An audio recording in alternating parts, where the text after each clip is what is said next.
Ma sœur se moque de la profession de mon mari en disant que ce qu'il fait est féminin, mais je lui ai rappelé, devant toute la famille, que c'est son travail qui paie ses factures pendant que son ex couche avec une autre femme.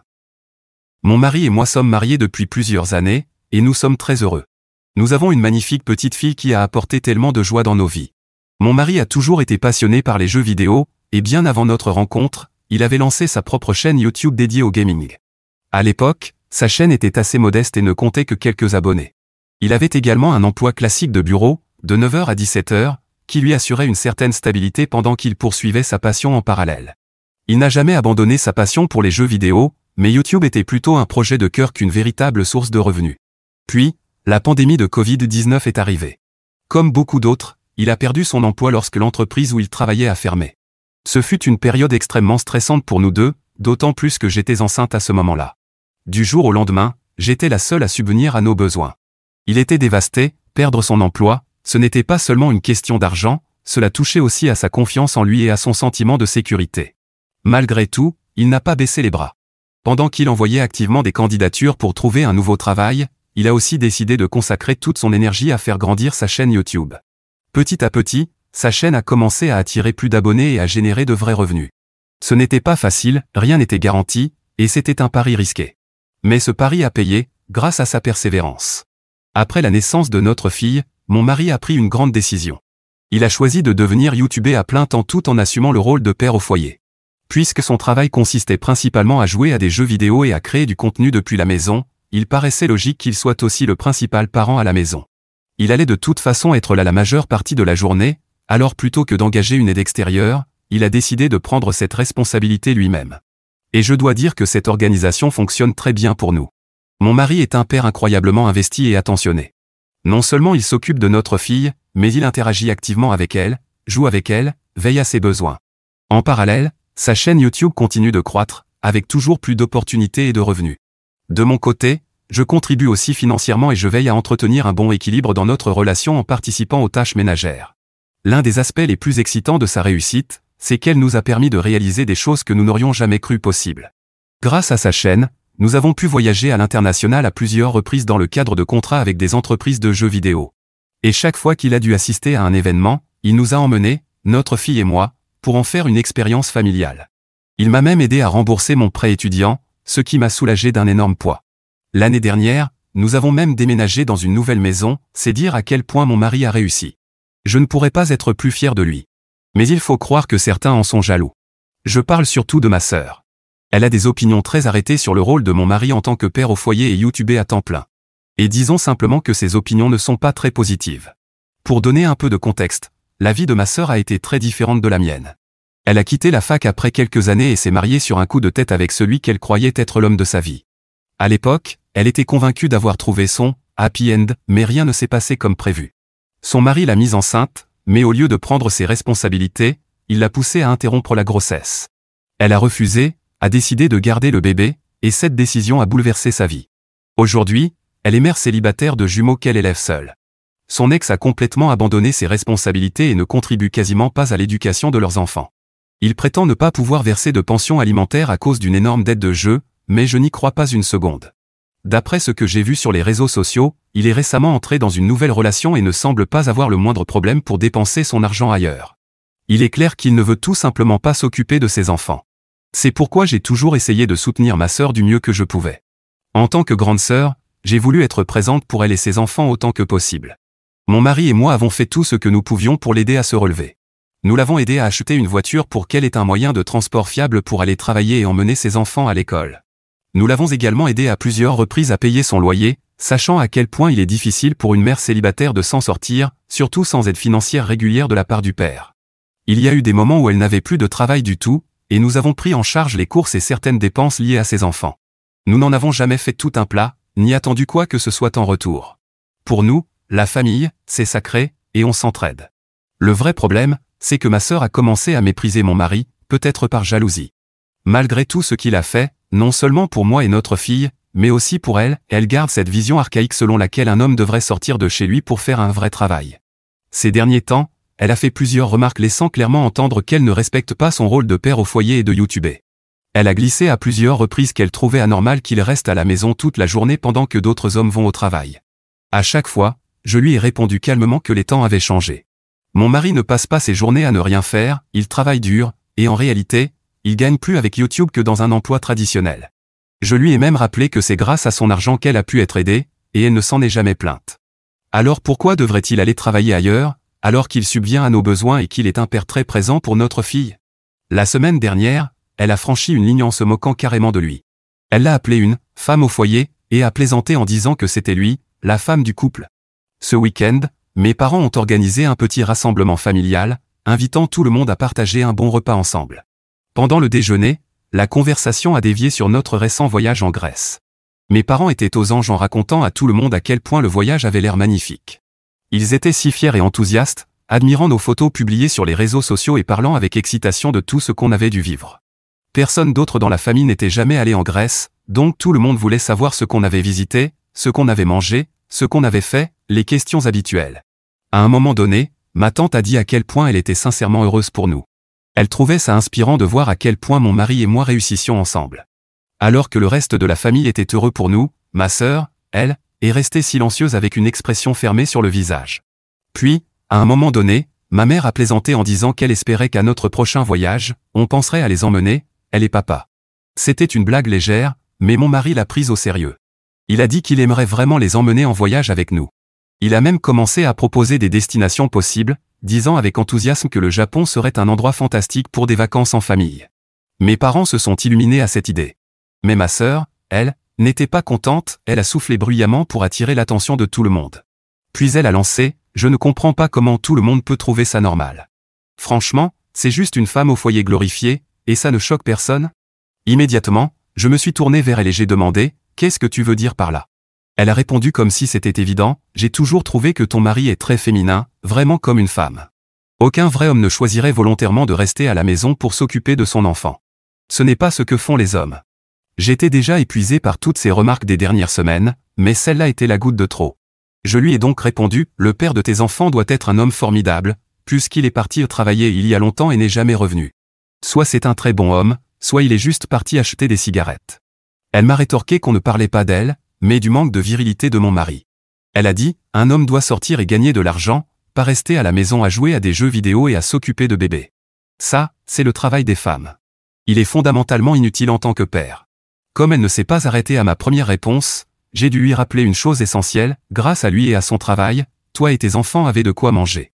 Grâce à sa gentillesse et à sa générosité, tu as une nouvelle voiture quand la tienne est tombée en panne et que tu n'avais pas les moyens d'en racheter une. Et grâce à lui, tu as un toit sur la tête et un loyer payé quand tu ne pouvais pas t'en sortir. Tu trouves ça normal de critiquer la personne qui te permet de vivre? T'es stupide ou t'es en train de faire un AVC? Puis j'ai crié, surtout, ne lui donnez pas une arme, elle se tirerait une balle dans le pied. Ma sœur m'a simplement fixé, choquée par mon explosion soudaine. Mais si elle pensait que c'était terminé, elle se trompait, j'avais encore des choses à dire. Tu traites son travail de féminin, comme si c'était honteux. Mais laisse-moi te dire une chose, grâce à ce travail féminin, mon mari et moi avons construit une belle vie. Si tu es jalouse parce que ton mec est parti avec une autre en dépensant l'argent qu'il devrait te donner, ce n'est pas notre problème. Tu dis qu'il est féminin, qu'il ne travaille pas dehors, qu'il ne remplit pas le rôle que tu t'imagines dans ta tête, mais toi, tu joues quel rôle pour tes enfants? T'es ni un père ni une mère, parce que tu n'arrives à rien faire sans l'aide des autres.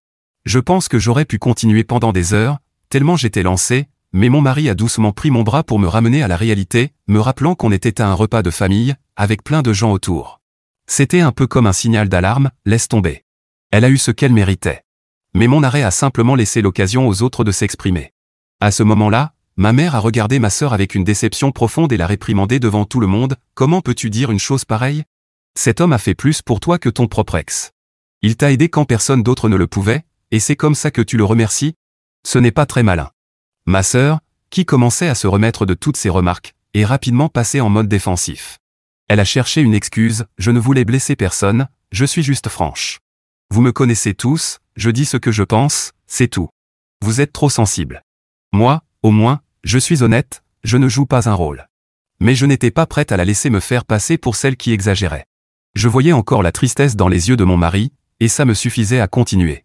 Je lui ai dit, trop réagir?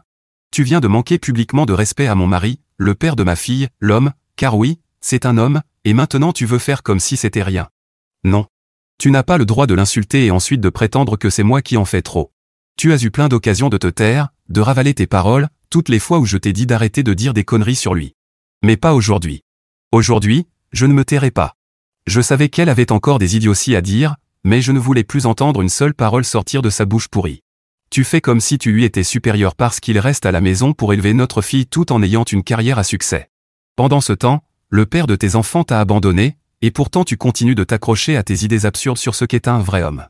Eh bien, laisse-moi te dire une chose, mon mari est plus homme que ton ex ne le sera jamais. Et puisque tu trouves qu'il est inutile, féminin, et pas un vrai homme, alors il n'est plus question que tu continues à profiter de son argent. Au cas où tu n'aurais pas encore compris, ça s'arrête là. Si tu ne le respectes pas, alors tu n'as plus droit à sa générosité. Donc la prochaine fois que tu perds ton boulot, ou que tu as besoin d'aide pour payer ton loyer, ou pour faire les courses, ou que ta voiture tombe en panne, ne viens pas nous voir. Adresse-toi à ton ex, celui qui, selon toi, représente mieux un vrai homme. Tu risques d'être déçu.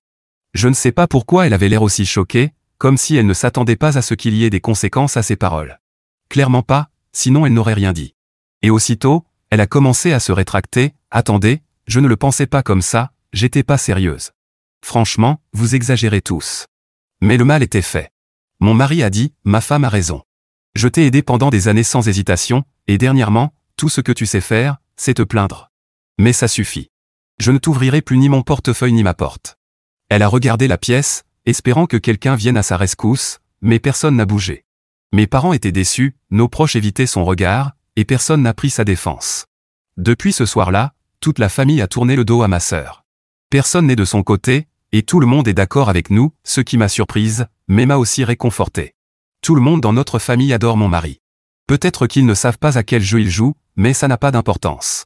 Ils savent ce qu'il représente pour moi. Ils savent à quel point il est travailleur, gentil et généreux. Ils ont vu de leurs propres yeux tout ce que nous avons fait pour ma sœur au fil des années. Alors la voir le rabaisser publiquement comme ça n'a pas du tout plu à personne. Depuis, ma sœur me harcèle de messages, essayant d'arranger les choses et se plaignant que j'ai monté la famille contre elle. Elle a même eu le culot de dire que c'était moi la méchante parce que je l'avais attaquée devant tout le monde. Je lui ai répondu que la famille était contre elle parce qu'ils ont vu ce qu'elle a fait, rien de plus. Je ne pense pas être en tort pour avoir défendu mon mari, mais comme je publie ici et que les règles l'exigent, pensez-vous que je suis la méchante dans cette histoire? Mise à jour 1. À tous ceux qui me reprochent de ne pas avoir assez soutenu mon mari ou d'avoir laissé ma sœur profiter de lui, croyez-moi, ce n'est pas le cas. J'ai toujours soutenu mon mari. Toujours. Il sait qu'il a tout mon appui, c'est pour ça que je n'ai pas hésité une seconde à le défendre quand ma sœur l'a insulté. Pas seulement ce soir-là, mais aussi les semaines précédentes. La seule différence, c'est que cette fois, j'ai explosé, alors que les autres fois, je me contentais de lui dire d'arrêter ses conneries. Beaucoup d'entre vous ont suggéré que ma sœur est jalouse de nous. Elle en veut à mon mari parce qu'il est tout ce que son ex ne sera jamais. Mon mari est un homme bien, loyal, travailleur et un père dévoué. Il prend ses responsabilités comme peu d'hommes le feraient.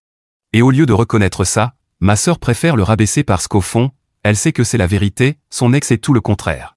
Il est irresponsable, peu fiable, et a abandonné ses enfants et elle. Cette vérité lui fait mal. Donc au lieu de l'affronter, elle projette son amertume sur mon mari. Elle se moque de lui parce qu'il reste à la maison et qu'il est un père impliqué, parce qu'elle n'a jamais eu ça. Elle dit que c'est féminin, parce qu'elle associe la parentalité et les soins aux autres à de la faiblesse, alors qu'en réalité, il faut une vraie force pour faire ce que fait mon mari. Ça peut sembler facile de travailler 14 heures sur sa chaîne tout en s'occupant de ses responsabilités de père, mais il est malgré tout un meilleur père qu'elle n'est une mère. Aujourd'hui, je suis certaine qu'elle sait qu'elle a tout gâché. Elle sait qu'elle a perdu le soutien non seulement de mon mari et moi, mais de toute notre famille. Elle peut jouer les victimes autant qu'elle veut, mais elle ne reviendra pas dans nos vies. Elle a fait son lit, le plus sale et le plus désordonné possible, et maintenant, elle va devoir y dormir. Mise à jour 2. Ma mère m'a appelé plus tôt cette semaine, et la conversation n'a fait que confirmer ce que je soupçonnais déjà. Ma sœur est en mode panique totale. D'après ma mère, elle a passé son temps à appeler tout le monde, encore et encore, pour raconter sa version des faits, sans doute en espérant obtenir un peu de compassion. Mais mes parents, tout comme les autres membres de la famille présents à la fête, ne lui ont montré aucune pitié. Ma mère et mon père lui ont tous deux dit clairement que si elle voulait arranger les choses, c'était à elle de présenter ses excuses et d'assumer la responsabilité de ce qu'elle avait dit, et ensuite prier pour qu'on lui pardonne. J'ai énormément de respect pour mes parents à ce sujet. Ils ne cautionnent pas son comportement et ne lui trouvent aucune excuse. Au contraire, ils ont été très clairs, ils soutiennent entièrement toute décision que mon mari et moi prendrons vis-à-vis de ma sœur. Si nous décidons de ne plus jamais l'aider, cela leur convient parfaitement. Pour citer leurs mots, ta sœur est une adulte. Elle a fait ses propres choix. Elle a ses enfants et elle doit apprendre à s'en occuper seule. Toi et ton mari, vous avez déjà fait plus que ce qu'il fallait pour elle. Et si elle veut agir comme si elle n'avait plus besoin de vous, alors il est temps de respecter cette décision. Entendre ça de la part de mes parents m'a sincèrement soulagé. Je m'attendais un peu à ce qu'ils essaient de me culpabiliser pour que je lui donne une autre chance, mais ils ne l'ont pas fait. Ils ont vu à quel point elle a été injuste envers mon mari et comprennent parfaitement pourquoi nous ne voulons plus l'aider. Pour le moment, je n'ai pas parlé à ma sœur. J'ignore complètement ses appels et ses messages, qui, soit dit en passant, n'ont jamais inclus la moindre excuse. Je ne m'attends pas spécialement à des excuses, ni à ce que ça règle tout comme par magie, mais le simple fait qu'elle ne l'ait même pas envisagé ne fait que renforcer ma décision de ne plus jamais lui tendre la main. Quant à mon mari, il a déjà pris sa décision. Il l'a bloquée et n'a aucune intention d'avoir affaire à elle à l'avenir. Et cela me convient parfaitement. Je vais probablement la bloquer aussi, une fois ce message terminé. Mise à jour 3. Cela fait 2 mois depuis ma dernière mise à jour. Hier soir, complètement à l'improviste, ma sœur s'est présentée devant notre maison, en pleurs, à minuit. À ses côtés, ses 2 enfants, épuisés et terrifiés. Apparemment, elle n'avait pas pu payer son loyer car son travail ne lui permet même pas de couvrir ses factures. D'après elle, son propriétaire lui avait donné plusieurs avertissements, mais elle n'a pas réussi à se remettre à flot. Et finalement, il l'a expulsée. Elle n'avait nulle part où aller, alors elle est venue nous demander de l'aide. J'ai eu de la peine pour les enfants, pas pour elle, et je n'avais aucune envie de l'aider. Elle ne s'est jamais excusée auprès de mon mari ni auprès de moi. Et ce n'est pas parce qu'elle a soudainement besoin de nous que je vais oublier tout ce qu'elle a fait et lui ouvrir grand les bras. Je lui ai tout de suite dit qu'elle devait trouver un motel, ou mieux encore, aller demander de l'aide à son ex.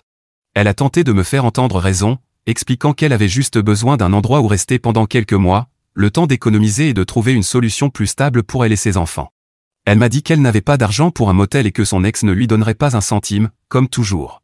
Je l'ai laissé entrer uniquement parce qu'il était tard, qu'elle était dehors avec les enfants, et pour appeler nos parents afin de leur demander s'ils pouvaient l'héberger. Mon père est arrivé en quelques minutes, et il n'en croyait pas ses yeux. Ses petits-enfants dans un état pitoyable, sale, et sa fille en larmes. Sa voiture était pleine de ses affaires, ou du moins ce qui pouvait y rentrer, et il était vraiment tard. Il a dit qu'il emmènerait les enfants chez lui, mais que ma sœur n'avait aucun endroit où aller. Il nous a également informé qu'il allait appeler les services de protection de l'enfance, car selon lui, ma sœur avait été une mère négligente pour ses enfants. Mes parents avaient récemment rendu visite à ma sœur, mais l'état dans lequel ils ont trouvé leurs petits-enfants ce soir-là était alarmant. Aujourd'hui, les enfants vivent chez mes parents, et les services de protection de l'enfance sont venus inspecter leur domicile. Ils ont approuvé le cadre et ont aussi ouvert un dossier sur ma sœur. Elle est repartie seule avec sa voiture. On ne sait pas où elle loge actuellement, mais honnêtement, on s'y attendait. C'était facile de vivre quand quelqu'un d'autre payait pour elle, il lui suffisait de se taire et de profiter de l'argent qu'on lui envoyait. Maintenant, elle n'a plus que ses propos méprisants à savourer. J'espère que ça en valait la peine. Mise à jour 4. Hier, pendant que j'étais au travail, elle s'est présentée chez nous complètement à l'improviste et complètement ivre, en plein milieu de la journée. Mon mari m'a raconté que tout avait commencé par des coups très forts à la porte. Au début, il a cru que c'était un livreur ou peut-être un voisin, mais dès qu'il a entendu crier, il a compris. Quand il a finalement ouvert, elle a immédiatement forcé l'entrée. Elle a commencé à l'accuser de tous ses malheurs. Elle lui a dit qu'il avait détruit sa relation avec moi, que si ce n'était pas pour lui, je ne l'aurais jamais coupé de ma vie. Elle l'a traité de minable, d'imposteur, l'a accusé d'avoir utilisé son argent pour me manipuler et me retourner contre elle. Mon mari a tenté de calmer la situation.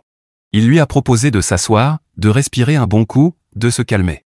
Mais c'est là qu'il a compris qu'elle n'allait vraiment pas bien. Elle articulait mal, trébuchait, sentait l'alcool, elle était complètement ivre. Alors, au lieu d'engager la discussion, il a sorti son téléphone et a appelé ma mère. À ce moment-là, moi, j'étais encore au travail, coincé en réunion, donc je n'avais aucune idée de ce qui se passait. J'ai vu ces appels manquer bien trop tard. Pendant ce temps, ma sœur continuait à crier, de plus en plus fort, de plus en plus agressive, en l'insultant, en disant que s'il était un vrai homme, il l'aurait aidé au lieu de lui tourner le dos quand elle avait le plus besoin de nous. Ma mère n'a jamais répondu à son appel. Et la situation a continué à empirer. Elle a commencé à jeter des objets, à renverser une lampe, a failli casser un verre sur le comptoir. À un moment donné, elle a même crié sur notre fille, qui se tenait tranquillement à côté, innocente. Alors il a fait ce qu'il devait faire, il a appelé la police. Et quand les agents sont arrivés, ma sœur était encore en train de hurler. Dès qu'elle les a vus, elle a essayé de faire croire que c'était lui le problème, prétendant qu'elle n'avait rien fait de mal, alors que c'était elle qui avait pénétré illégalement dans notre maison.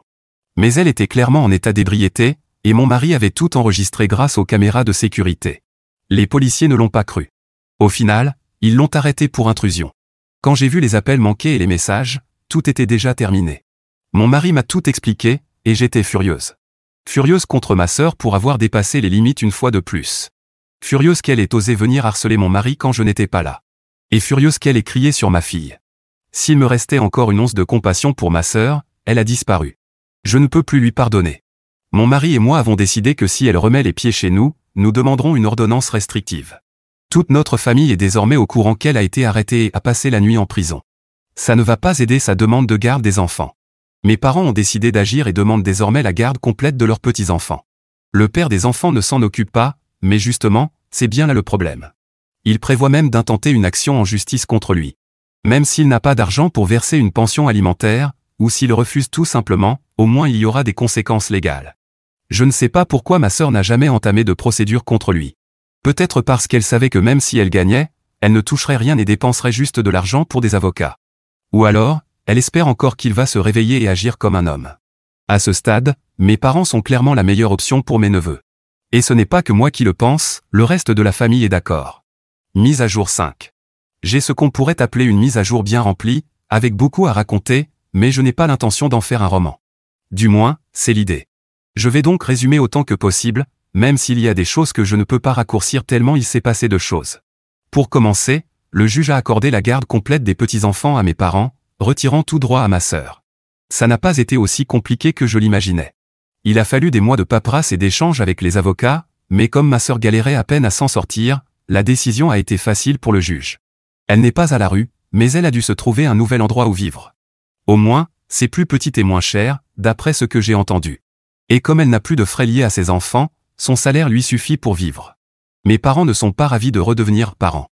Ils ne s'attendaient pas à devoir élever des enfants à ce stade de leur vie. Mais j'admire leur force de caractère, parce qu'ils aiment les enfants et le font parce qu'ils savent que c'est ce qu'il y a de mieux pour eux. Ils ne se plaignent jamais et leur donnent tout l'amour possible. Ils ont aussi poursuivi le père des enfants pour obtenir une pension alimentaire, et comme il n'a pas beaucoup d'argent, ils reçoivent à peine quelques centaines de dollars, en réalité, même pas ça, par mois. Ils ont dépensé bien plus en frais d'avocat que ce qu'ils reçoivent, mais ils voulaient que le père des enfants ait lui aussi des comptes à rendre, et qu'il ne s'en sorte pas aussi facilement, pendant qu'il dépense son argent avec une autre femme. Comme l'a dit mon père, ne commets pas le péché si tu n'es pas prêt à en payer le prix. Ce qui, en gros, signifie, ne couche pas si tu n'es pas prêt à assumer des enfants. Ou au moins, utilise une protection, espèce de tête de poil anti-adhésive. Voilà mon interprétation de ce qu'il a dit, et il a ri en disant que c'était 95% exact. Vous vous souvenez du voyage au Japon que mon mari préparait? Eh bien, il est maintenant officiellement organisé. Non seulement nous emmenons mes parents, mais aussi les cousins de notre fille pour un grand voyage en famille. Mon mari dit qu'il a calé les dates avec la sortie de sa nouvelle console préférée, ne me demandez pas laquelle. Il m'a expliqué que s'il l'achète là-bas, elle sera uniquement en japonais pour une raison inconnue, mais il la veut pour sa collection. Il prévoit aussi de créer du contenu pendant le voyage. Il reste encore plus d'un mois avant le départ, mais on prépare déjà tout. Il nous manque encore quelques trucs à acheter, comme des valises et des documents pour les neveux, mais on est vraiment excités. Ce sera une super pause pour nous tous, maintenant que les choses se sont calmées. Si vous avez des conseils sur quoi faire ou voir au Japon, je suis preneuse. On a prévu une journée complète dédiée à la fameuse console, je serai la caméraman officielle de mon mari, mais sinon, tout est encore ouvert.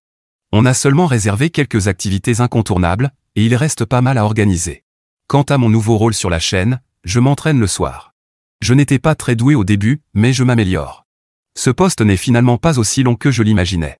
Je voulais juste dire merci, et au revoir, au cas où je n'aurais plus d'autres mises à jour à donner. Je posterai probablement quelque chose sur le subreddit à propos du voyage au Japon, mais je doute que beaucoup d'entre vous soient intéressés.